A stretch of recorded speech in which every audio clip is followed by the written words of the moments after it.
Okay, have you ever had one of those moments where you're trying to get a paper turned in and your internet shuts off, and then you try to describe it to your teacher what happened, and then she tells you that you're just gonna have to get a 0 anyways? Well, this could easily be avoided by the cities providing public internet.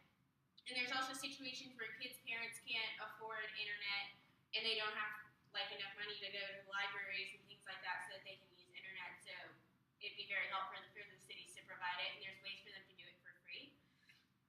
First, we're going to talk about how it negatively affects the community if they don't have public internet. Second, we're going to talk about the ways that it can positively affect a community by having public internet, and then we're going to talk about the cost and the alternatives.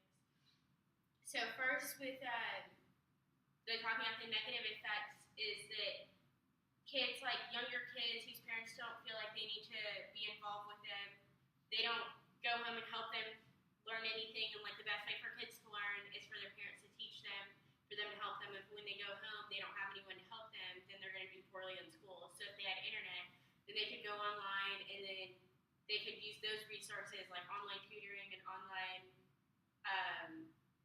just other online resources to help them.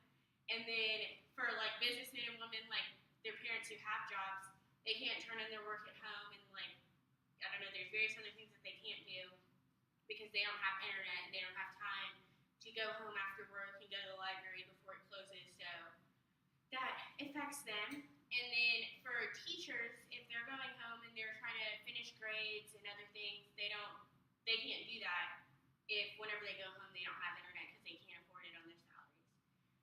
The ways that it can positively help a community is the kids, the parents, businesswomen, teachers, all of them, they'll have those resources so that they can be able to interact with other people, and they can get their work done. The kids can actually learn things.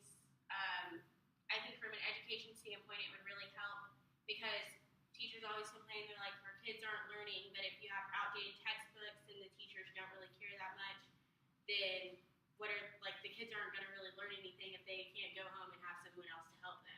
And even if it's not another person, at least it can be someone online that's trying to help them, or something online like how they have ABC 1, 2, 3, all those other things. And then the alternatives, whenever you go into certain places like Starbucks or McDonald's, or other lower income, McDonald's is something that even a lower income place would have. And the kids can go in there and they can use internet. That's implying that they would even have a laptop or an iPad or anything like that.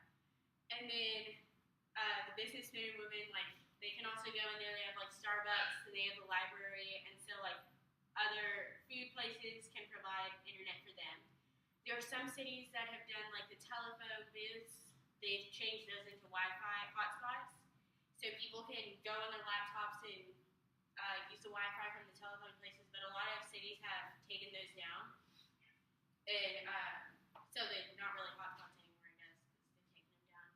And then other cities have used train stations as hotspots. Whenever you buy your ticket and you get on the train, then you can use that, whatever train you're riding on, as a hotspot. But say whenever you're going somewhere, it's 5 minutes, you're not going to really be able to get anything done in those 5 minutes unless it's an hour to work or something.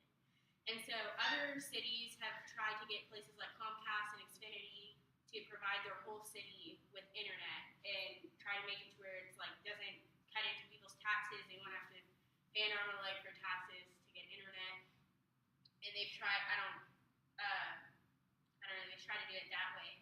But it's really expensive to even set up all of the different Wi-Fi hotspots. But at least they're trying. So with places like the restaurants and the phone booths and the trains, that can at least provide internet to some of the people who go to those places, I guess. And so we've talked about all the, pros and cons of trying to provide internet to people. From my standpoint, I think it would be extremely beneficial, and I think that people should be able to have internet wherever they go, because me trying to become a teacher, it would really be helpful for the kids that I teach and for me as well to have internet wherever they go, because I know how helpful there's certain websites that can help the kids or whatever. So that can help them learn. You can stop.